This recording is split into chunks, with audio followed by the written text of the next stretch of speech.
Kabanata 5131. Sa kabila ng kanyang kalmadong pag-uugali, si Harvey York ay nagpakita ng aura ng panganib sa sandaling siya ay lumabas.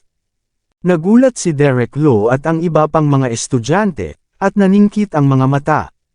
Sina Alani Carlson at Shinsuke Yamamoto ay tumingin kay Harvey na may hindi pagsang-ayon na mga ekspresyon. Siyempre, hindi nila alam ang kakayahan ng lalaking kakapakita lang. Mabilis na nanembalik si Derek sa kanyang katinuan bago nagpakita ng mapang-asar ng ngisi. Ano, nandito ka rin ba para kunin ang katawan ni Quill Gibson? Parang medyo marami siyang connection sa Golden Sands.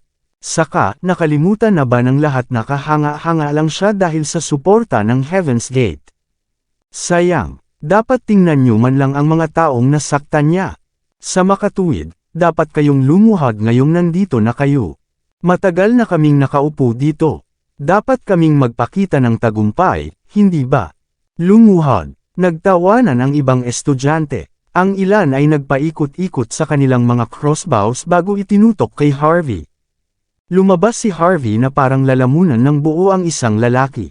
Kausap kita, bastard. Nakikinig ka ba? Namumula sa galit si Derek nang makitang tuluyan na siyang hindi pinansin ni Harvey. Papatayin kita kung gagawa ka pa ng hakbang. Humawak ng crossbow si Derek bago itinutok sa ulo ni Harvey. Nakasimangot si Alani habang umuurong para manood ng palabas. Sumenya si Shinsuke, sinenyasan ng iba na samantalahin ang sitwasyon. Hamalakhak si Derek matapos makitang muli siyang hindi pinansin ni Harvey. Sabi ko lumuhad ka, bastard. Ikaw, shut up, sagot ni Harvey. You're interrupting my time with Quill. Bas again.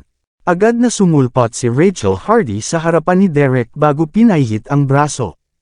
Pagkatapos, maingat na hinawakan ni Harvey York ang ulo ni Quill Gibson. Huwag kang mag-alala, sisiguraduhin kong lalabas ang katotohanan, anuman ang mangyari. Ang pamilya Lowe at ang pamilyang Bowie ay makakasama mo pagkatapos nito. Hindi ka mag-iisa. Nang maglaon, binigyan ni Harvey ang isang lungman na alagad ng isang kahon na gawa sa kahoy na flower bear na may ulo ni Quill sa loob. Magpadala ng mga tao upang hanapin ang mga labi ni Quill. Hanapin ang pinakamahusay na tao upang ibalik ito. Gusto kong umalis na siya sa mundong ito na buo ang kanyang karangalan. Alamin kung nasaan si Darwin Gibson at ang iba pa. Ikanaway ni Rachel Hardy ang kanyang kamay bago sinampal at inaresto si Derek Lowe at ang iba pang mga estudyante para sa pagtatanong. Napakasimple nito. Kung ikukumpara sa nakakatakot na paglapit ni Alani Carlson at ng iba pa, si Harvey at ang iba pa ay prangka lang. Si Alani at ang iba pa ay nakaramdam ng sobrang pagod. Hindi nila akalain na may maglalakas loob na kumilos ng mayabang na ganito sa Heaven's Gate na punong tanggapan. Nagningning ang mga mata niya nang makitang paalis na si Harvey at ang iba pa. Hello, mahinang sabi niya at humakbang pasulong. Ako ang ampon ni Mr. Quill. Gusto ko ring magpaalam ito ng maayos. Totoo ba? Tumingin si Harvey kay Alani nang may alam na tingin habang nakatagilid ang ulo. Balita ko nakahanap ka ng taga-isla para maging tatay mo. Kaya ba nagpasya kang iwan si Quill? Kahit na, kailangan kitang bigyan ng babala dahil technically tiyuhin mo ako. Wala akong pakialam kung bakit ka bumalik dito. Pero dapat umalis ka na. Malapit nang magkaroon ng malaking problema ang punong tanggapan. Kung makikisali ka, kahit ang pagkakakilanlan mo bilang taga-isla ay hindi makakapagligtas sa iyo. Natigilan si Alani. Hindi niya inaasahan na ganoon pala ang sasabihin ni Harvey. Nagningning ang mga mata niya, at mas naging interesado siya kay Harvey. Pumunta lang ako dito para makipagkita sa yumao kong adoptive father. Malakas niyang bulalas. At saka, nandito ako para alamin kung bakit siya namatay. So be it if he deserves it. Pero kung may ibang gumawa nito sa kanya, hindi lamang dadalhin ko ang Departamento ng World Civilization dito para sa isang paliwanag. Ibabalik ko rin ang dignidad niya. Kahit gaano kakahanga-hanga o nakakatakot. Hindi mo maibabalik ang iyong reputasyon ng mas mahusay kaysa sa akin. Lumapit si Alani Carlson kay Harvey York na may mahinang ngiti pagkatapos makita itong lumakad palayo. Iiwan mo na lang ako ng ganyan. Sigurado ka bang hindi ka magsisisi sa desisyon mo? Maaari akong maging kapaki-pakinabang, alam mo ba? Alam mo ba kung saan ang ancestral home ng pamilya Gibson? Kumusta naman ang bilang ng natitira nilang kapamilya? O bakit ang pamilya Lowe at ang pamilyang Bowie ay kinukuha pa si Mr. Quill? Dahan-daang iniling ni Harvey ang kanyang ulo. Nabusog sa pagmamalaki si Alani matapos makita ang tanawin. Alam ko lahat yan. Kung hahayaan mo akong sumama, ako na ang bahala sa mga reklamo ni Mr. Quill. Ibubunyag din namin ang katotohanan ng pangyayari. Paano? Gusto mo bang makipagtrabaho? Kung hindi, baka hindi mo maiuwi si Mr. Quill. Bahagyang napangiti si Harvey habang nakatingin sa mayabang na babae sa kanyang harapan. Lead the way, sabi niya, na winuwagayway ang kamay. Proud si Alani na parang paboril habang nakangiti kay Harvey, na parang nanalo sa laban. Nagpakita ng seryosong ekspresyon si Shinso Yamamoto habang nakatayo sa likod ni Alani. Mabilis niyang ikanaway ang kamay sa harap niya at sumunod ang mga nasasakupan. Ang malubhang na sugatan ng mga taga-isla ay ganap na hindi pinansin. Hindi man lang nagdalawang isip si Alani at ang iba pa na ihagis sila dito. Ang kanilang saloobin ay kasing linaw ng araw sa mismong sandaling iyon. Napasimangot ang mga disipulo ng Longmen nang makita ang eksena, ngunit hindi umimik dahil nagpasya si Harvey na si Alani at ang iba ay sumama. Mabilis na tinungo ng sasakyan ang ancestral home ng pamilya Gibson. Ang ancestral house ay may mukhang tradisyonal na gitnang courtyard. Ang bahay ay tunay na isang bahay na ginawa para sa isang mayamang pamilya. Ang ganitong mga gusali ay may daan-daang taon ng kasaysayan. Bukod pa rito, ang ikatlong bahagi ng ari-arian sa punong tanggapan ng Heaven's Gate ay pagmamay-ari din ng pamilya Gibson. Masasabing ang pamilya Gibson ay walang alinlangan na isang makapangyarihang nilalang sa Heaven's Gate. Nakakahiya na ang pamilyang ito ay agad na bumagsak pagkatapos ng kamatayan ni Quill. Ang mga miyembro ng pamilya ay kinasuhan ng iba't ibang krimen upang maalis ang kanilang mga posisyon. Napilitan ding uminom ng droga ang mga direktang inapo niya para pahinain ang kanilang katawan. Ang pamilya ay nasa bingit ng pagbagsak dahil dito. Para sa mga tao sa Heaven's Gate, sila ay mga piraso lamang ng karne. Kung walang kapangyarihang ipagtanggol ang kanilang sarili, gugustuhin ng lahat na kagatin sila. Kung hindi nila isasaalang-alang na mayroon pa ring 8,000 mga disipulo mula sa paggawa ng sangay ng Golden Sands. Sa gulo, ipinaglalaban na sana ng mga tao ang ancestral home ng pamilya Gibson ngayon. Lance, Clover, nandyan ka ba? Ang Heaven's Feast ay palaging ipinapasa sa mga tao ng pamilya Gibson, hindi ba? Tanong ni Harvey York ng mahinahon. Simula kailan ito naging pamamaraan ng pamilya Lowe? May isang bagay na hindi mo alam, Sir York, bulong ni Alani Carlson. Ang Heaven Feast ay ipinamana lang sa pamilya, pero meron lang silang training method.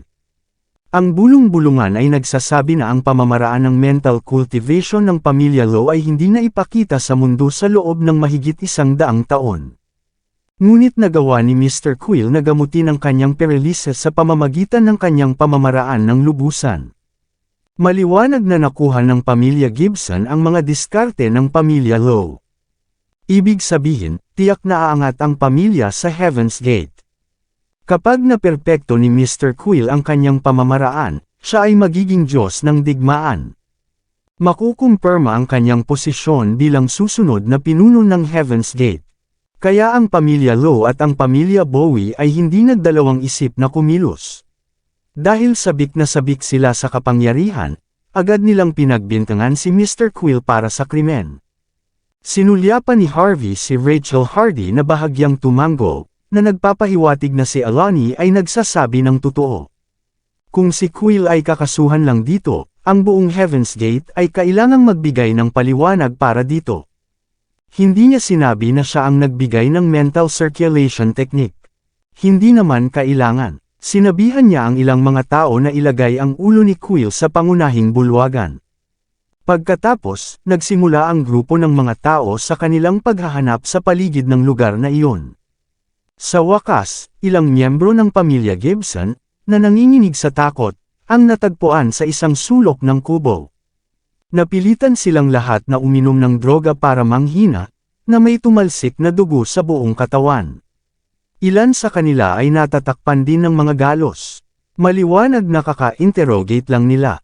Nababalisa, sinugod ni Alani ang nasa harapan ng grupo ang nasa gitnang gulang na lalaki at babae. Lance, Clover, wala ka namang sinabi sa kanila diba? Ligtas ang mental cultivation techniques, oo. Ang nasa harap na nasa katanghaliang gulang ay mukhang nasa edad 40 na may parisukat na mukha na kahawig ng kay Quill. Nabasa na ni Harvey ang mga dokumento noon. Siya ang panganay na anak ni Quill at ang taong namamahala sa pangkalahatang mga gawain ng Heaven's Gate, si Lance Gibson. Isang babaeng mas bata sa kanya si Clover Gibson, anak ni Quill. Natigilan si Lance nang sumulpot si Alani. Umalis ka na dito, Alani. Wala ka dapat dito. Ang lugar na ito ay ganap na magulo. Kung hindi ka aalis ngayon, hahantong ka sa katulad namin. Paano naging ganito ang pamilya natin? Maraming salamat sa lahat ng sumusubaybay. Please subscribe and follow my YouTube and Facebook channel, Filipino Novel. Maraming salamat po. Kabanata 5135. Kumabog sa pagmamalaki ang dibdib ni Alani Carlson habang nakikinig sa usapan. Huwag kayong mag-alala, kayong dalawa. Ibinalik ko na ang ulo ni Mr. Quill. Dumating din ako kasama ang makapangyarihang mga gwardya mula sa Island Nation. Ito si Mr. Shinsoke Yamamoto. Siya ang hari ng mga sandata. Sa kanya dito, walang maglalakas loob na guluhin tayo. Napahinto sa pwesto sina Lance at Clover Gibson nang marinig nila ang sinabi ni Alani. Nagulat sila sa estado ni Alani bago nagpakita ng kagalakan nang marinig na naibalik na ang ulo ni Quill. Tuwang-tuwa rin ang ibang kapamilya nang makita si Alani. Ang pamilya ay nangangailangan ng isang pinuno. Magiging iba ang mga bagay sa pagbabalik ni Alani. Sa isang malakas na bansang isla na nagbabantay sa kanila, ang lahat ay nakadama ng higit na kagaanan. Tama, nandyan din ang taong ito. Ninakaw ni Alani ang papuri ni Harvey York bago sumulyap sa kanya. Ito si Harvey, si Sir York. Siya daw ang adoptive brother ni Mr. Quill from Golden Sands. Nagawa ni Alani na pagsamasamahin ang pagkakakilanlan ni Harvey habang papunta rito. Natahimik si Lance bago galit na tumayo sabay turo ng daliri kay Harvey. Kaya ginawa mo ito. Nauwi lang sa ganito ang tatay ko dahil pinatay mo ang Outer Elder.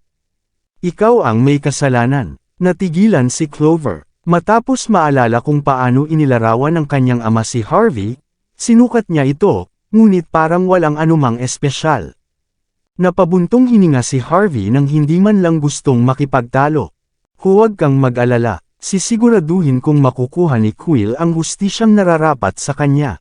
Kasama ko, magiging ligtas ang pamilyang ito. Ipagpatuloy mo ang pagmamayabang. Galit na galit si Lance. Kung hindi dahil kay Alani, hindi na rin maaabot ng aking ama ang kanyang ulo. Kaya mo bang ikumpara iyon? Ano pa ba ang pinapakita mo? Galit na pinandilatan ng mga kapamilya si Harvey. Hindi sila mangangahas na kamuhian ang Heaven's Gate dahil sa pagbibigay sa kanila ng gamot para pahinain ang sarili nilang katawan, ngunit kinasusuklaman nila si Harvey, ay isa pang kwento. Sa kanilang mga mata, si Harvey ang pangunahing may kasalanan. Kung wala siya, hindi nila masisiyahan ang kanilang buhay sa kaluwalhatian at kayamanan. Dahil sa kanya, napunta sila sa napakasamang kalagayan. Napatingin si Harvey York at ang iba pa sa labas. Narinig ang galit na mga yabag sa pasukan bago lumitaw ang isang dosenang lalaki na nakasuot ng damit. Isang lalaki na may buzzcut ang nanguna sa grupo, na may hawak na wristball at nakatagilid ang ulo. Ito ay isang lubhang nangingibabaw na tanawin. Sa paghusga sa kanyang build, halatang matagal na siyang nagsasanay. Sa madaling salita, siya ay medyo mabigat. Nagliwanag din ang mga mata ng mga tao sa likod niya. Natural, lahat sila ay mga martial artist. Kay Sir Lee, agad na nagalit si Lance nang makita niya ang grupo ng mga tao, ngunit wala siyang lakas ng loob na sabihin ang anumang bagay tungkol dito. Malinaw, kung wala ang kanyang lakas, siya ay walang halaga kumpara sa isang tulad ni Kaiser. Sa isang banda, napakalakas ni Kaiser. Sa kabilang banda, isa rin siyang walang awa na tao. Ang pagpunta laban sa kanya ay darating na may kakilakilabot na kapalaran. Ikinaway ni Alani ang kanyang kamay bago humakbang ang kanyang mga bodyguard sa harap ng pamilya Gibson, na nagpatahimik sa lahat. Tiningnan ni Kaiser ang mga Islanders at nginisian. Anong problema, Lance? Sa tingin mo ba makakatakas ka sa parusa ng Heaven's Gate dahil lang sa pagkuha mo ng ilang Islanders bilang bodyguards? May sasabihin ako sa'yo dito. Isang malaking krimen ang ginawa ni Quill. Kailangan kayong lahat na ipakain sa mga aso para sa pagnanakaw ng pamamaraan ng mental cultivation ng pamilya Lowe. Ako ay estudyante ni Quill. Natutunan ko ang Heaven's Feast sa inyo. Kinain ko ang inyong pagkain at kinuha ang inyong pera. Pero may konsensya pa rin ako. Kaya nga pinili ko ang hustisya. Hindi ko kayang maging katulad ninyo. Alam ko kung saan ang katwiran at paninindigan na Lowe ika. Akala ni Kaiser ay kahanga-hanga siya. Labis akong hindi nasisiyahan sa ginawa ni Quill. Kaya nga nandito ako na nakikiusap sa inyo. Ibigay na ang mental cultivation technique. Magkakaroon ka pa rin ng paggalang na nararapat sa iyo kung gagawin mo iyon. Talagang mapilayan ka dahil dito. Pero at least, ma-enjoy mo pa rin ang natitirang bahagi ng iyong buhay bilang mayayamang tao. Halika. Itigil ang pag-aaksaya ng higit pang pagsisikap. Ibigay mo na sa akin. Grabe ang mangyayari kung magagalit ako. Narinig mo yun. Sinusubukan lang ni Kaiser Lee na maging mabait. Mas alam mo kung ano ang pinakamahusay para sa iyong sarili. Kung hindi dahil sa kanya, pinatay na kayo ng mga alagad ng batas. Naiintindihan mo ba? Ngayon, ibigay ang mga mapa hamak na diskarte. Isipin mo itong iyong pagtubos. Nagsisigawan ang mga eksperto sa likod ni Kaiser, pinipilit ang pamilya Gibson na ibuhos ang lahat. Ang maalamat na mental cultivation technique. Sinabi ng mga alingawngaw na kahit sino ay maaaring maging susunod na Diyos ng digmaan kasama nito. Para sa mga martial artist, lahat ng ito ay masyadong nakakatukso. Pagkatapos ng lahat, ang pagiging isang Diyos ng digmaan ay magpapahintulot sa kanila na gawin ang anumang gusto nila. Ang bawat tao para sa kanyang sarili. Si Lance Gibson, Clover Gibson, at ang iba pa ay nagngangalit ang kanilang mga ngipin. Natural na galit sila kay Kaiser at sa iba na mga aksyon. At muli, hindi sila mangangahas na lumaban dahil sila ay lubos na nanghina sa puntong ito. Bago pa magawa ni Harvey York ang anuman, humakbang si Alani Carlson at malamig na tumitig. Ikaw na walang utang na loob na taksil. Sinusubukan mo pa ring magnakaw ng mga diskarte ngayon. Managinip ka, kahit alam namin sila, hinding-hindi namin sila ibibigay sa inyo. Hindi ka karapat-dapat kung tutuusin. Natigilan si Kaiser bago sinukat si Alani. Akala ko kung sino ka. Ikaw ang alaga ni Quill na umalis at kilalanin ang isang Islander bilang iyong ama. Ano, sa tingin mo ba ay kahanga-hanga ka dahil lang sa may kakilala ka sa iilang taga-isla? Alam mo naman kung anong kahihinatnan ang kailangan mong harapin sa pagsasabi ng mga bagay na ganito dito, di ba? Ibibigay ko ang hustisya kay Quill kahit anong mangyari. Bulalas ni Alani na may matuwid na ekspresyon. Hindi lamang ang mataas na prestihiyosong daan ng tubig ang nakatayo sa likuran ko, kundi pati na rin ang World Civilization Department. Ang iyong mga aksyon ay isang tipikal na paglabag sa sibilisasyon sa kabuuan. Habulin ka ng buong mundo dahil dito. Nawala ang ngiti sa mukha ni Kaiser. Isa sa 5 royal families. Ang departamento ng kabihasnan ng daigdig. At least magpakita ka sa akin ng mas nakakatakot, you little bitch. Sapat na ang usapan, sabi ni Harvey York. Wala na kami ditong mental cultivation techniques or techniques na natitira para sa martial arts mo. Bilang dating estudyante ng pamilya Gibson, hanggang dito ka lang dahil sa lahat ng ibinigay nila sa iyo. Dahil nandito ka pa para ipaglaban ang pamilyang iyon, dapat lampoin mo na lang ang sarili mo. Lumuhad ka sa harap ng libingan ni Quill Gibson sa loob ng 1 buong linggo. Tinitigan ni Kaiser Lee si Harvey bago nagpakawala ng malamig na ngisi. Sino ka ba dito? Anong panahon na tayo ngayon? Sa tingin mo ba may pwedeng magpakitang gilas sa harapan ko? Gusto mo lumuhad ako sa puntod ni Quill? Nakasabit pa ang ulo niya sa tarangkahan ng lungsod. Gusto mo lumuhad ako sa harap ng walang laman na kabaong? Gaano ba katanga? Pilayin ng maldito na batang ito. Pagkatapos ay ipapakita namin kina Lance at Clover Gibson na namumuno. Ang mga tao sa likod ni Kaiser ay sabik na turuan ng leksyon si Harvey. How dare you? Humakbang si Elani Carlson at iwinagayway ang kanyang kamay sa harap ng mga gwardya na nagpakita ng malungkot na ekspresyon. Hindi na ito ang oras para mag-alala na magdulot ng gulo. Para makuha ang tiwala ng pamilya Gibson, dapat kumilos si Elani. Naunawaan din ni Shinsuke Yamamoto ang katotohanan iyon. Kaya naman nagbigay siya ng buong kooperasyon ng walang sabi-sabi. May napipintong labanan anumang oras. Sa mismong sandaling iyon, isang malakas na putok ang narinig habang sinisipa sa bakuran ng isang lalaking nakasilid sa sako. Matapos mahulog sa isang sandali, at gamulong ang sako sa harap mismo nina Harvey at Kaiser. Biglang lumingon si Kaiser bago siya at ang kanyang mga tauhan ay agad na natigilan. Nagpakita sila ng labis na kahindik-hindik na mga ekspresyon habang nakabuka ang kanilang mga bibig. Sumilip ang mukha ni Derek Lowe mula sa loob ng sako. Bawat paa ng kanyang katawan ay nabali. Namamaga din ang mukha niya. Nakakalungkot na tanawin. Matapos makita si Harvey at ang iba pa, si Derek ay nanginginig bago tuluyang nagsalita. Pakiusap, bitawan mo ako. Hindi ko talaga alam kung ano ang nangyari. Alam ko lang na namatay si Quill sa malupit na paraan matapos siyang akusahan ng mga tao na nagnakaw ng mga diskarte sa paglilinang ng isip. Wala na akong ibang alam. Bata pa lang ako sa pamilya Law at sa law enforcement na yan. Paano ko malalaman ang anumang bagay tungkol sa isang bagay na mahalaga? Si Derek, na inakala niyang malakas siya, ay napuno ng takot. Hamalakhak si Elani Carlson habang nakatingin kay Kaiser Lee.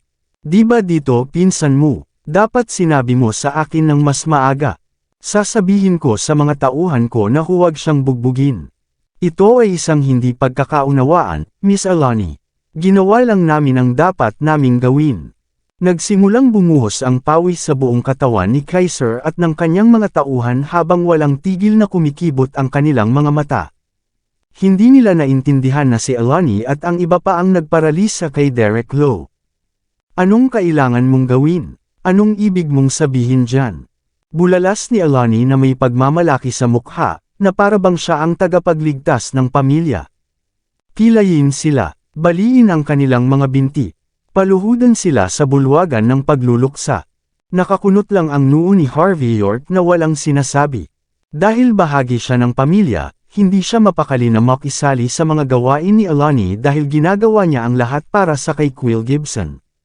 Marami pa siyang kailangang gawin sa ngayon. Si Darwin Gibson at iba pa ay tuluyang nawala. Ang pagkamatay ni Quill ay puno ng misteryo.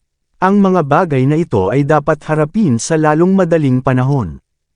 Ang maliliit na fries tulad ni Kaiser ay sadyang hindi sulit sa oras.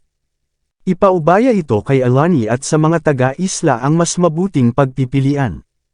Naniniwala si Harvey na ang mga taga-isla ay may maraming, kung mayroon man, na paraan ng pagpapahirap sa kanilang mga kaaway. Napakadaling gawing impyerno ang buhay ni Kaiser at ng iba. Huwag mong gawin iyon, Elani. In the end, ako pa rin ang senior mo. Hindi mo ito magagawa sa akin. Agad na binagsak ni Kaiser ang kanyang mga tuhod sa lupa. Mali ako, isa kang leading figure. Kinakatawan mo ang Department of World Civilization. Ang mga kilalang figure na tulad mo ay walang oras para sa maliliit na fries na tulad namin. Tama, may gamit din ako sa'yo. Hindi ko talaga alam kung anong nangyari kay Quill. Pero alam ko kung nasaan si Darwin at ang iba pa. Nanginginig sa takot si Kaiser habang sumisigaw ng malakas matapos makitang naparalisado ng mga taga-isla ang kanyang mga kaibigan. Teka, huminto si Harvey, at naiwan ang mga taga-isla na tulala. Alam mo ba kung nasaan si Darwin at ang iba pa? Tanong ni Harvey habang nakatingin kay Kaiser. Kusang kinilig si Kaiser habang nakatingin kay Alani. Sila ay dinala ng mga alagad ng batas pagdating nila dito. Dapat silang nakulong sa Imperial Prison 30 milya mula rito. Kabanata 5140. Bahagyang ngumiti si Harvey York kay Alani Carlson nang walang sabi-sabi. Halika na, huwag kang mag-aksaya ng oras. Agad na humakbang si Kaiser Lee, na nakitang sabik na gumalaw si Alani. Sa isang banda, naniniwala siyang wala siyang pagkakataon laban kay Alani dahil kahit si Derek Lowe ay natalo niya. Sa kabilang banda, naisip niya na maaari niyang gamitin ang pagpapatupad ng batas upang maghiganti pagkatapos magtungo doon. Sa pangunguna ni Kaiser, dumating ang grupo sa mga guho ng kanlurang bahagi ng base. Ang lugar na iyon ay dating pinangalagaan ng Heaven's Gate. Ang lugar ay ganap na inabandona, na may ilan lamang na nakikita na mga tao sa paligid. Ang lugar na iyon ay ipinagbabawal kahit sa mga tao ng Heaven's Gate. Ang mga ordinaryong tao ay hindi man lang manggahas na tumuntong dito. Kung tutusin, alam nilang dito naka-headquarter ang Law Enforcement Hall.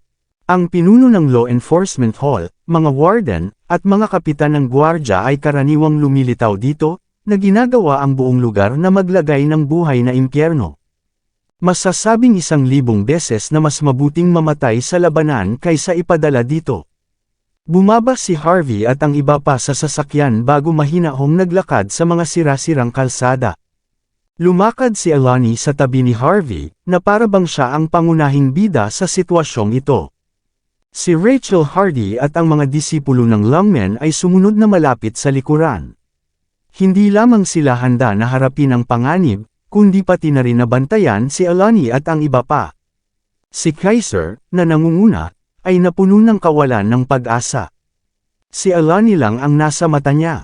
Para sa kanya, ang makapangyarihang babaeng iyon ay narito lamang para manggulo. Isang malaking labanan ang magaganap kapag ang mga tao ay pumasok sa bilangguan. Ngunit sa puntong ito, walang pagpipilian si Kaiser. Matapos isipin ang nangyari kay Derek, napangunahan na lang niya kahit nanginginig sa takot.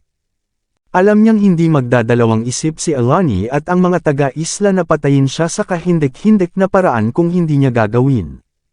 How dare you na pumunta dito? Hindi niyo ba alam na bawal itong lugar? Anong ginagawa niyo dito? Lumabas ang ilang estudyanteng nakarobe nang dumating si Harvey at ang iba pa sa tila isang bunker sa ilalim ng lupa. Ang kanilang mapagmataas na ekspresyon ay napalitan ng nakakakilabot na mga ekspresyon nang makita nila sina Rachel at Alani. Nakita mo na ako dati. Pinsan ko si Derek, Kaiser. Ilang beses na tayong nagkita noong pumunta ako dito para kumain.